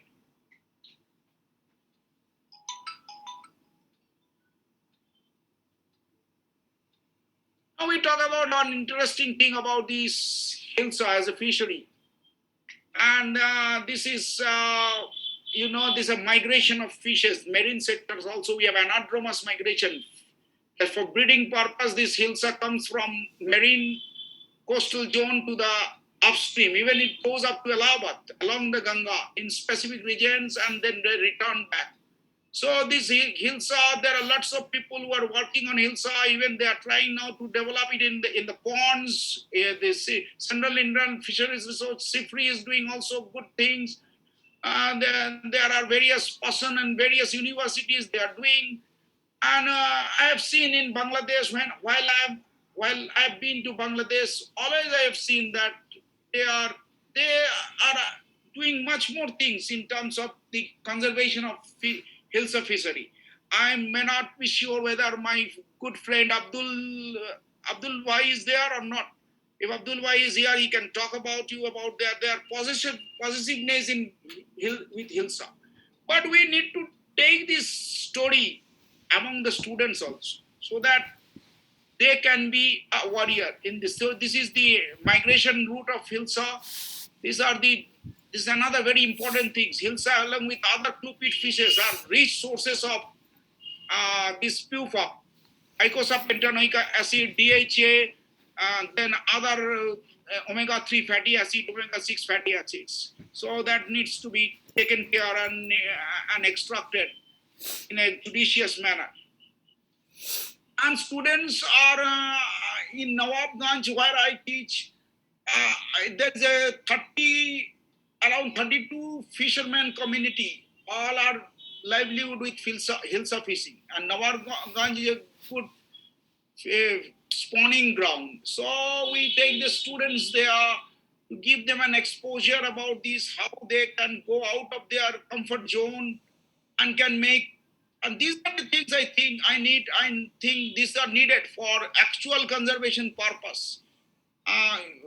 Go beyond the book, go with the habitat, do things which are not only book centric or exam centric, and they will be the future leader, they will be the future politician. They can do a lot if they are being sensitized to all this unique awareness campaign. And siltation, juvenile fishing, exploitation of brute fish, lack of mesh size, loss of habitat, and pollution are causing menace or doom to the hilsa fishery in Indian pond. Another important thing is the dry fishes.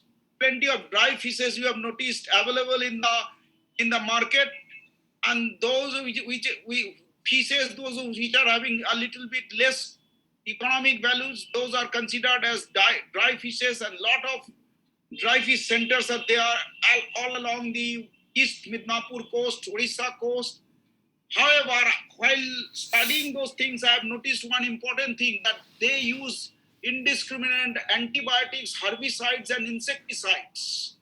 And those through food chain are engulfed by us. We don't know they are using this, but if you have been to there, it is. So that's a major thing to be taken care of. We have another migratory story. This is another group of fish. This is a reverse phenomenon, catadromous migration. The eel, anguilla group, they goes from river to ocean for breeding purpose. So the reverse of, so that is again an important thing. And here you see the various larvae, leptocephalus larvae of eel. These are plentiful, available in any fish catching. So this is the dry fish. I have told you about how it is not being used. Use of pesticides and herbicides should be banned immediately. It is taken care of. So there are frozen shrimp, frozen fin fish, cuttlefish, squids, dried items, chilled items. All these are used as marine resources for marketing purpose, export purpose. Marine biotechnology is another very important feature. We call this bioprospecting, where lot of marine organisms have secondary metabolic substances. These secondary metabolites can be used up for various beneficial purposes, industrially important purposes, and lot of medicinal importance are there. So this marine bioprospecting can be a altogether different ball game. And these mollusks, mussels, they have different groups of peptides, antimicrobial peptides. Then we have anti-cancer agents. We have cyanobacteria as antifungal agents.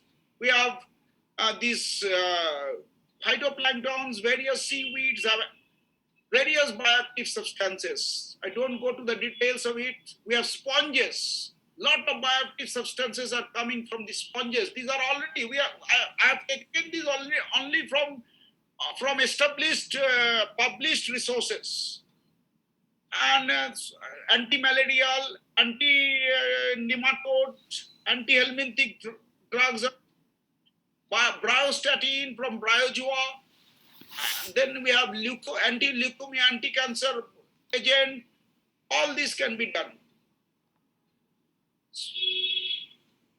So bioprospecting, biopharmaceuticals can be a big issue in near future about the marines. I'm showing you another important features. There's the bioturbation mark. Anisa madam, can you notice this? Can you recall this? Or any of my friends who have been to Bakkali, that you see that this particular area is a muddy area and there are a lot of signatures. These are the signature from the polychaete worms, and we have also the mounds. Even some mounds are done by the ghost stream also in certain areas. Here you see this worm mouth is visible. This is my cursor. So Yes, sir. this bioturbation, here you see the tube of the worm. Savalid groups also do this. I've seen in Mumbai coast also. So muddy substratum, sediment substratum plays a vital role. Different substratum, different types of. Here you see the pellet marks. This pellet mark is a different pellet mark. Here is a mud ball. All these are signatures and suggest either a paleoclimate or a normal recent climatic event or environmental event. Here you see a different group of crabs are doing different signature mark. This one is different from this one. So these need to be assessed. Scientific research are going on. This is I've already discussed. This is another bioturbation mark. And the giants, these marine mammals, turtles, all these, there needs to be this type of posters. Are plenty of posters are available in the net. We can download it and or at least we can send it to our young friends in schools and colleges. And now I am coming to what Nesha Madam has told. This is the area. This is what we are doing. See what we are doing. Complete ravishing, complete destruction of this in the name of tourism. We are doing all this nonsense all through the years. And the more there are pressure in the coast, more the challenge for the marine life. And including the plastic straws, microplastic is a big culprit. And all those plastic straws, which were previously paper straws, now they are and other things, plastic polypacks, all these are ultimately degraded down to microplastic level and through food chain, even it comes to us also. Here you see. We can even have an analysis of what is there, what not is there. It's unfortunate, but this is the current trend. We need to tackle this. We need to have any field trip. We need to have some token beach cleaning activities so that at least we get acclimatized. We get a message for the students. Here you see the plastics. So marine debris is a big issue. And ghost net is also a big issue. This petroleum pollution in the west coast, lot of this is taken from Diga. From Goa. So what I mean to say, whenever you are going, even for a tourism purpose you are going, don't forget to take your camera. Don't forget to miss any opportunity of showing this so that students can get benefit. We can have so this is untreated sewage. This is a big issue. The rule suggests, the law suggests that we need to debauch treated sewage only, but in majority of the coast, only untreated sewage are therefore, so the pathogenic organism gets increased, the microbial load get increased, most probable numbers are getting increased, so that is causing the ill health of the ocean. Here you see eutrophication, over nutrient shoot up. In the near vicinity, you can notice the dry fish area, and from there the nutrients shoot up in this area can lead to harmful algal blooms, eutrophication. And this is one group of organism. Bioindicators is the shell protozoa foraminifera, which can be used. The shells can detect a pollution level, whether it is a metal pollution, whether it's an acid pollution, whether it is an organic pollution. So likewise, there are so many marine organisms that can be used up for this purpose, for bioindicators purpose, to monitor the signature. This marine debris, ghost gear, this is you noticed in Bakkali also. This is causing havoc. Harmful algal bloom, I have already talked about these dinoflagellate bloom in the west coast. If my friend, my dear sir Pradeep ji is there, he can tell about this harmful. So these beach cleaning activities are very important. We acknowledge, we always try to do that even in a token spirit, but do it. This is another very important thing, loss of biodiversity from this bycatch, prawn seed. As I've told you, if you don't give alternative livelihood, you cannot able to tackle this type of things. For one prawn seed, how many species get destroyed? That's the question, big question. And we need to give them alternatives. Otherwise, these fishermen, their societal approach must be taken care of in any conservation approach. Students must be involved. Scientists on marine front can start right from the school age, college age. This is another fish, sea snakes. They are caught in plenty in East Coast and West Coast. The Mumbai Marine Enthusiast Group are trying human service, doing their job to convince the fishermen to release them in the marine front itself. But sometimes they are not released, they are released, dumped in the shore and causing their death. So that needs to be taken care. And lastly, there is big issue, how we can, whether we'll join hand, definitely. And that's the success story of Bay of Bengal Large Marine Ecosystem Project, where 8 countries are doing their duties. They have common modalities, common problems, some local specific problems, but they're doing it for the benefits. So that's a big issue, and that needs to be done in a joint venture. Transboundary impact is a big impact. So the major reason of degradation of these oceans in our country, overexploitation of marine resources, degradation of mangroves, coral reefs, and seagrasses and other habitats, pollution and the deterioration of water quality, and climate change. We cannot ignore the climate change. Ocean acidification is a big issue. The increase in carbon dioxide concentration is a big issue. And if we cannot refrain ourselves, if we cannot go through these 17 goals of the SDGs, if we cannot really remodify ourselves, the issues, the destructive things will be looming large, and we will be simply part of it.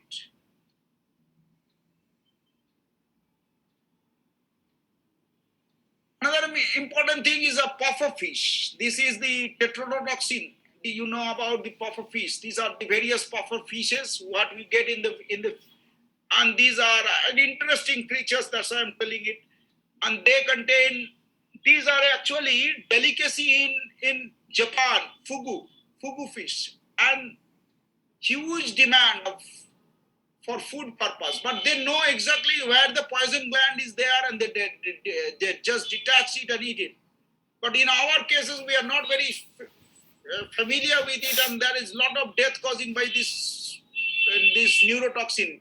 It is a tetrodotoxin, barbiturate derivatives. These are coming from this, and they are often sodium channel blocker, and they are also causing other paralytic syndromes. So all these very interesting. These are the things when you cut your sand dune natural barriers, you have to rely upon these artificial barriers. So better not to cut the natural barriers. Don't go for artificial things. Here I'm talking about the Mumbai Marine Enthusiast Group. They are a lovely group of people, committed, dedicated. We need such groups in our state also, in every maritime states, and also the transboundary collaborative function. Through this Facebook and other social media, we are doing this, but it needs to be elevated. Climate change, we need to be careful about this. Otherwise, we'll dance on the tune of the climates. So that's all. I believe I've completed, if in a nutshell, about the things what need to be talked about. Now I can go for the interactive part. Any question? Thank you so much, Sir, yes, sir. There are many questions from Yes. many people from. So, uh, I can there stop are, share now, na? yes, sir. Yes, sir. You can stop. Yes. Now. Okay, sir. I'm going from the first part. Acha.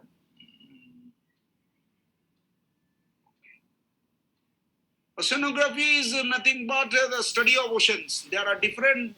It is Yes. a disciplinary study